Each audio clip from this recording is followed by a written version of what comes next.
देखो शांति बहुत जरूरी है, आत्मा दो शांति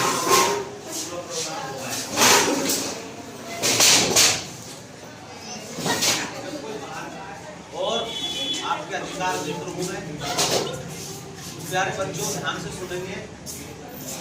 सेंटर स्तर पर होती है और पिछले 38 सालों से चल रहा है, लेकिन लोग इसके बारे में नहीं जानते। क्या होता है कोई बता सकता? क्या है जिला विधिक? तो हर स्टेट में, पूरे हिंदुस्तान में, पूरे भारत में नालसा और राज्य स्तर पर राज्य विधिक सेवा प्राधिकरण होता है और जिला स्तर पर जिला विधिक सेवा प्राधिकरण होता है।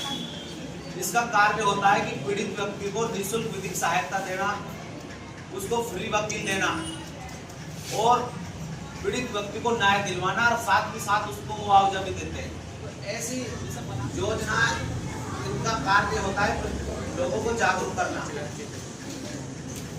मैंने बताया कि जिला स्तर पर जिला विधिक सेवा प्राधिकरण होता है, राज्य स्तर पर राज्य विधिक सेवा प्राधिकरण।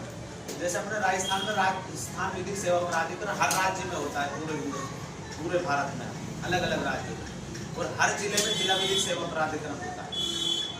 इसको डालसा भी कहते हैं और राष्ट्रीय स्तर को, सेंट्रल स्तर को अधिकार होते हैं। आप में से उम्मीद करूंगा बेसिक्स नॉलेज आपको होनी चाहिए कि गिरफ्तारी से पहले हमारे क्या अधिकार होते हैं। बताएगा कोई? बताओ। अच्छा, और बैठ जाओ। मैं नहीं इस क्लास तक ही सीमित नहीं, आपके घर वालों को, आपके परिजनों को, आपके भाई बहनों को, आपकी रिश्तेदारी को आपको जागरूक करना है। आप खुद जागरूक बनो। जब आप इस देश को सशक्त और मजबूत बना पाएंगे, जब आप अपने अधिकारों के प्रति जागरूक रहेंगे। क्या होता है अधिकार हमारा कि हमें क्यों गिरफ्तार किया जा रहा है? पहले ये बताओ कि हमें गिरफ्तार क्यों कर रहे हो आप। अगर हमें पता नहीं होगा तो हम कैसे पूछ लेंगे? हम चलो भाई चल देंगे। तो वो क्या है, आपका अधिकारों का उल्लंघन हो रहा है। तो हमें अपने अधिकार बहुत जरूरी है। एक तो सबसे पहले जानने का अधिकार, दूसरा यदि 7 साल से ऐसा कोई कृत्य किया गया है कि जिसमें 7 साल से सजा कम है, भारत उसमें बीएनएस, जिसको भारतीय नागरिक सुरक्षा संहिता 2023 में लागू हुई है, और इसे पहले सीआरपीसी कहते थे, भारतीय दंड संहिता। ये स्पष्ट रूप से कहा गया है कि यदि आप किसी को गिरफ्तार कर रहे हैं तो उसको आपका अधिकार बताना, उसको ये बताना पड़ेगा कि हम आपको इसलिए अरेस्ट कर रहे हैं।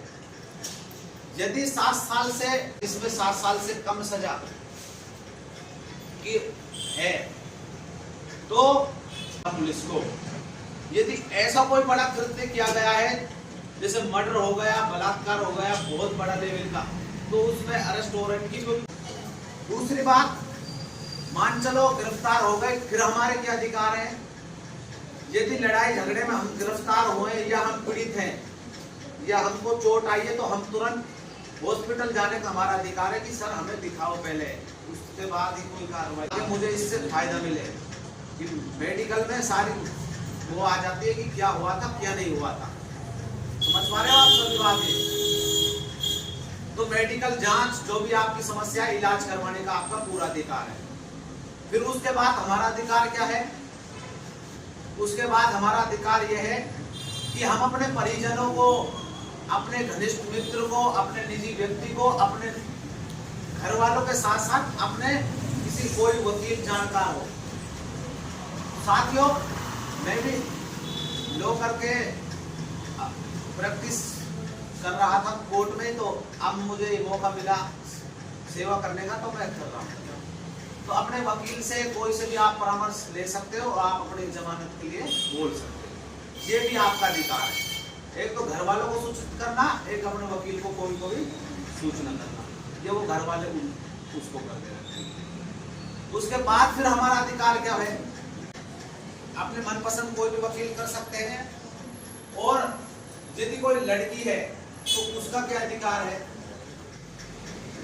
और आपका क्या अधिकार है, कोई बताएगा? होते हैं लड़की के, मैंने आपको बता दें कि क्या अधिकार होते हैं। और यदि आपको वन विभाग द्वारा वन्य जीव की वजह से हमें प्राकृतिक बचानी है, इसके बारे में थोड़ी और जानकारी देता हूं। कोई जानवर वन्य जीव की वजह से आपके घर, यदि मरने वाले परिजनों को 10 लाख का मुआवजा देती है, आप डालसा के है नंबर जैसे वन विभाग के 1926 है ना। कभी भविष्य में साइबर अपराध हो तो 1930 कोई ब्लैकमेल करे XYZ जो, आप इन नंबरों को लिख सकते हो। साइबर फ्रॉड के नंबर क्या है 1930। और वन विभाग या वन्य जीव की वजह से कोई जीव की वजह से कोई पीड़ित हो जाए तो उसमें मुआवजा दिया जाता है मरने वाले परिजनों को। जैसे जिसके से कोई मर गया तो उसको 10 लाख का वन विभाग मुआवजा देता है। यदि कोई अंग टूट गया हो तो उसको 2 लाख रुपए गवर्नमेंट देती है, वन विभाग द्वारा ये दिए जाते हैं।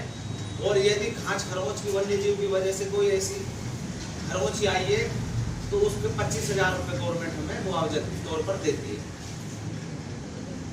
तो मैंने बताया आपको साइबर फ्रॉड के नंबर क्या है 1930 और वन विभाग के नंबर क्या है 1926 और नालसा के क्या है 1500। जब आप इससे सहायता लेंगे तो 1500 इसके नंबर है। फ्री वकील चाहिए आपको, आप वकील के लिए कर सकते हो और इस मुआवजा के लिए भी यहाँ पे आप शिकायत कर सकते हो। 1926 में ना आपको बता दिया। लाइन नंबर क्या है 10-9। Very good. तो ये मैंने आज आपको अत्यंत महत्वपूर्ण जानकारी दी, मैंने आपको बताया। बहुत बहुत धन्यवाद। बस थैंक यू।